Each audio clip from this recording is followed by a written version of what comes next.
నమస్తే, welcome to సెన్సిటివి. నా పేరు నరేష్.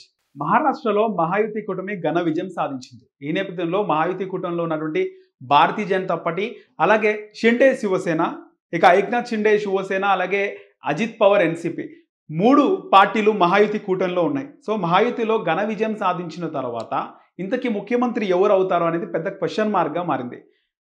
గతంలో ముఖ్యమంత్రిగా ఉన్నారు ఏక్నాథ్ షిండే.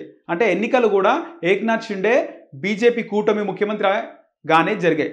అంటే ఏక్నాథ్ షిండే బీజేపీ మద్దతుతో ఆయన ముఖ్యమంత్రిగా ఉన్నారు.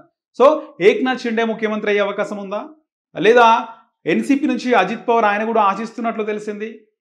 అలాగే దేవేంద్ర ఫడ్నవీస్ ఆయన కూడా ముఖ్యమంత్రి కావాలని ఉంది అనేది భారతీయ జనతా పార్టీ నాయకుల మాట. అయితే ఇప్పుడు ఎవరు ముఖ్యమంత్రి అయ్యే అవకాశం ఉంటుంది?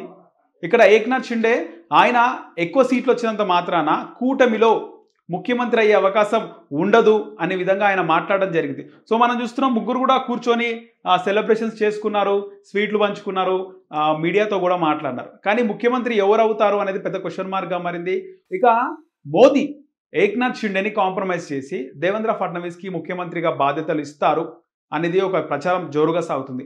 ఈ నేపథ్యంలో రాజకీయ విశ్లేషకులు మాట్లాడుతున్న మాట ఏంటి అంటే, ఒకవేళ దేవేంద్ర ఫడ్నవీస్కి ముఖ్యమంత్రి ఇస్తే ఏక్నాథ్ షిండే గతంలో ఎలాగైతే బీజేపీకి మద్దతు ఇచ్చారో కాంగ్రెస్ కూటమి నుంచి బయటకు వచ్చి మళ్ళీ షిండే బయటికి వెళ్తే ప్రమాదం ఉంటుంది అనే వార్తలు కూడా బయటకు వస్తున్నాయి. సో చాలామంది రాజకీయ విశ్లేషకులు మాట్లాడుతున్న మాట ఇదే. ఏక్నాథ్ షిండేని ముఖ్యమంత్రి చేయాలని భారతీయ జనతా పార్టీ కీలక నాయకులు కూడా కొంతమంది మాట్లాడుతున్న మాట.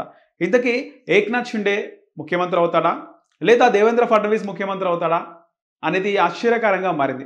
మరోవైపు అజిత్ పవార్ ఆయన మాట్లాడుతూ నా మద్దతు దేవేంద్ర ఫడ్నవీస్కే, ఏక్నాథ్ షిండేని కాకుండా ఎవరిని చేసినా తనకు ఓకే అనే విధంగా అజిత్ పవార్ మాట్లాడుతున్నారు. సో ఏక్నాథ్ షిండేని ముఖ్యమంత్రి చేస్తే ఎలా ఉంటుంది అనేది ఒక పెద్ద క్వశ్చన్ మార్క్గా మారింది. కాకపోతే భారతీయ జనతా పార్టీలో ఉన్న నాయకులైనా, స్ట్రాంగ్ హిందుత్వవాదులైనా ఏక్నాథ్ షిండే ముఖ్యమంత్రి కావాలని అయితే కోరుకుంటున్నారు.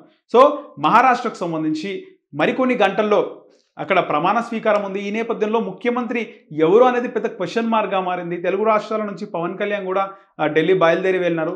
సో ఏక్నాథ్ షిండేనే ముఖ్యమంత్రి అవుతారు అనేది మాత్రం ఒక ఎక్స్క్లూజివ్ రిపోర్ట్ అయితే మనకు అందుతుంది. ఏక్నాథ్ షిండే ముఖ్యమంత్రి అయ్యే అవకాశం ఉన్నట్లు కూడా తెలుస్తోంది. ఒకవేళ దేవేంద్ర ఫడ్నవీస్కి పగ్గాలప్ప చెప్తే ఏక్నాథ్ షిండేకి ఏవిస్తారు? ఒకవేళ బీహార్ తరహా చూసుకుంటే బీహార్లో బీజేపీకి ఇంకొక ఆప్షన్ లేకుండా మిత్రపక్షంలో వాళ్ళకి ముఖ్యమంత్రి సీట్ని కేటాయించినారు. సో ముఖ్యమంత్రిని వదులుకున్నారు మిత్రపక్షం కోసం, అక్కడ వేరే ఆప్షన్ లేక. కానీ ఇక్కడ ఆప్షన్ ఉంది. ఒకవేళ దేవేంద్ర ఫడ్నవీస్కి ముఖ్యమంత్రిగా ఆయనను నియమిస్తే ఇక్కడ షిండే కాంప్రమైజ్ అయ్యి డిప్యూటీ సీఎం హోదాలో కూర్చుంటాడా అనేది బిగ్ క్వశ్చన్ మార్క్గా మారింది. మరికొన్ని గంటల్లో ఏం జరుగుతుందో చూడొచ్చు. కానీ మన సెన్సిటివి దగ్గర అయితే ఎక్స్క్లూజివ్గా ఏక్నాథ్ షిండే ముఖ్యమంత్రి అవుతారనేది అయితే తెలుస్తోంది.